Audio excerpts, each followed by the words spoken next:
எல்லாருக்கும் வணக்கம். அரசியல் அறிவோம் பகுதி 5ல் இன்றைக்கி நம்ம பார்க்க போகிறது பார்த்திங்கன்னா, டெல்டா மண்டலத்தை பற்றி தான் பார்க்க போகிறோம். டெல்டா மண்டலங்கிறது பார்த்திங்கன்னா, காவிரி மண்டலம்னு கூட சொல்லலாம். இந்த மண்டலத்தில் மொத்தமாக ஒரு 46 தொகுதிகள் இருக்குது.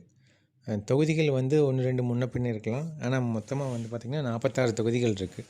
இந்த 46 தொகுதிகளில் டெல்டாவில் இருக்கிற தொகுதிகள் பார்த்திங்கன்னா, இது எல்லாமே ஒரு பாரம்பரியமிக்க தொகுதிகள்னு சொல்லுவாங்க. இந்த தொகுதிகள் எல்லாமே பாரம்பரிய வாக்குகள் அப்படியே இருக்கும். புதுசாக வரவங்களுக்கு எந்த மாதிரியெல்லாம் வாக்குகள் பிரிய போகுதுன்னு சொல்லி நம்மளுக்கு தெரியாது. உதாரணத்துக்கு விஜயோட டிவிகே கட்சி பார்த்திங்கன்னா, எந்த மாதிரியெல்லாம் ஓட் பிரிக்கும்னு சொல்லி தெரியாது யாருக்குமே. அதனால் அந்த ஸ்டாட்டிஸ்டிக்ஸ் நம்மக்கிட்ட இல்லை. மீதி இருக்கிற டிஎம்கே, ஏடிஎம்கே அவங்களோட ஓட் ஷேரிங்கை பற்றி தான் அதில் நம்ம பேச போகிறோம். மொத்தமாக பாருங்கள், டெல்டாவில் 46 தொகுதிகள் இருக்குது. கொங்கு பார்த்துருக்குறோம் 68 தொகுதி, வடக்கு 78, தெற்கு 42 பார்த்துருக்கோம். முன்னாடி வீடியோஸ் போட்டுக்கிறோம். இது பார்க்காதவங்க போய் பாருங்கள். அப்போ உங்களுக்கு ஃபுல்லாக ஒரு ஐடியா கிடைக்கும். எல்லா மண்டலங்களும் எந்த மாதிரியெல்லாம் சட்டசபை தொகுதிகளை உள்ளடக்கி இருக்குது, எந்த மாதிரியெல்லாம் நேச்சரில் இருக்குதுன்னு சொல்லி உங்களுக்கே தெரியும், டீட்டெயிலாக தெரியும். இங்கே பாருங்கள், ப்ளூ கலரில் இருக்கிறதெல்லாம் கொங்கு பகுதி, இந்த எல்லோ கலரில் இருக்கிறதெல்லாம் டெல்டா பகுதி, ஆரஞ்சு கலரில் இருக்கிறதெல்லாம் பார்த்திங்கன்னா வடக்கு பகுதின்னு சொல்லுவோம், கீழே இருக்கிறது தெற்கு பகுதின்னு சொல்லுவோம். அந்த மாதிரி ஒவ்வொரு மண்டலங்கள் ஒவ்வொரு தன்மையை கொண்டு இருக்கும். அந்த தன்மைகளுக்கு ஏற்ற மாதிரி தான் அந்த ரிசல்ட்டும் இருக்கும் அந்தந்த ஏரியாவில். இங்கே பாருங்கள், இதில் மொத்தம் 46 தொகுதிகள். திருச்சிராப்பள்ளி, தஞ்சாவூர், திருவாரூர், நாகப்பட்டினம், மயிலாடுதுறை, அரியலூர், பெரம்பலூர், கடலூர், புதுக்கோட்டை, இதெல்லாமே பார்த்திங்கன்னா டெல்டா மண்டலத்துக்கு கீழே தான் வரும்.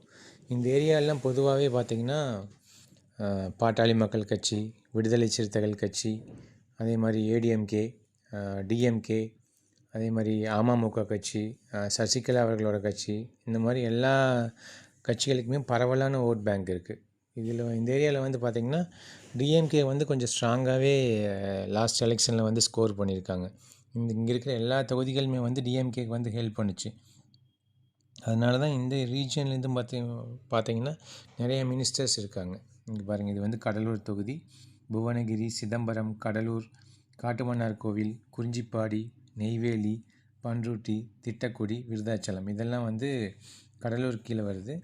இங்கே வேல்முருகன் அவர்களோட கட்சியும் கொஞ்சம் ரொம்ப பாப்புலராகவே இருக்குது இந்த ஏரியாவில். அதே மாதிரி தேமுதிக கட்சியும் ரொம்ப பாப்புலராக இருக்குது இந்த ஏரியாவில். அரியலூர், ஜெயங்கொண்டம், இங்கேயும் பார்த்திங்கன்னா விசிகே கட்சி, அதே மாதிரி காங்கிரஸும் கொஞ்சம் இங்கே ஸ்கோர் பண்ணும் இந்த ஏரியாவிலலாம். குன்னம், பெரம்பலூர், இங்கேயும் அப்படித்தான் விடுதலை சிறுத்தைகள், அதே மாதிரி பாரிவேந்தர் அவர்களோட கட்சியும் இங்கே இருக்குது இந்த ஏரியாவில். மயிலாடுதுறை, பூம்புகார், சீர்காழி, இங்கெல்லாம் கொஞ்சம் டிஎம்கே கொஞ்சம் பவர்ஃபுல்லாகவே இருக்கும் இந்த ஏரியாவில். ஏடிஎம்கேயில் பார்த்திங்கன்னா டிடிவி தினகரன் பிரிஞ்சு போனதுக்கப்புறம் பார்த்திங்கன்னா இந்த ஏரியாவில் ரொம்ப ஸ்கோர் பண்ண முடியாமல் இருக்காங்க. டிடிவி தினகரன், சசிகலா அவர்கள் பிரிஞ்சதுக்கப்புறம் ரொம்பவே ஸ்கோர் பண்ண முடியாமல் இருக்காங்க. லால்குடி, மணச்சநல்லூர், மணப்பாறை, முசிறி, ஸ்ரீரங்கம், திருவெரும்பூர், துறையூர், திருச்சிராப்பள்ளி கிழக்கு, மேற்குன்னு சொல்லி இது திருச்சி டிஸ்ட்ரிக்ட் கீழே வர ஏரியாஸ் எல்லாமே. இங்கேயும் கேஎன் நேரு அவர்கள் ரொம்ப ஸ்ட்ராங்காகவே பார்த்துட்ருக்காங்க டிஎம்கேவை. அது ஒரு பெரிய டஃப் கொடுப்பாங்க இந்த ஏரியாவில். அதே மாதிரி கும்பகோணம், ஒரத்தநாடு, பாபநாசம், பட்டுக்கோட்டை, பேராவூரணி, தஞ்சாவூர், திருவையாறு, திருவிடைமருதூர்னு சொல்லிட்டு இந்த ஏரியாலையும் பார்த்திங்கன்னா நார்மலாகவே பாரம்பரியமாகவே டிஎம்கே கொஞ்சம் அதிகமான ஓட் பேங்க் இருக்கிற ஏரியா இந்த ஏரியா எல்லாமே. அதே மாதிரி பாருங்கள், மன்னார்குடி, நன்னிலம், திருத்துறைப்பூண்டி, திருவாரூர், இங்கே அதனால தான் இங்கெல்லாம் மினிஸ்டர்ஸ் நிறைய பேர் இருக்காங்க. மினிஸ்டர்ஸ் கொஞ்சம் அதிகமாகவே சப்போர்ட் பண்ணுறாங்க. திருவாரூர் கருணாநிதி அவர்கள் சொந்த நேட்டிவ் பிளேஸ்ன்னு சொல்லுவாங்க. அது கீழ்வேலூர், நாகப்பட்டினம், வேதாரண்யம், இங்கெல்லாம் காங்கிரஸ் கொஞ்சம் ஸ்ட்ராங்காகவே இருக்குது இந்த ஏரியாவில்.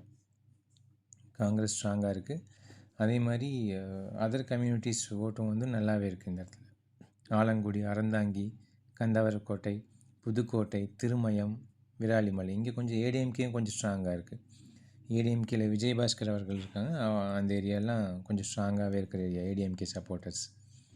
டிஎம்கேயும் கொஞ்சம் ஈக்குவலாகவே ஃபைட் பண்ணுவாங்க இந்த இடத்துல.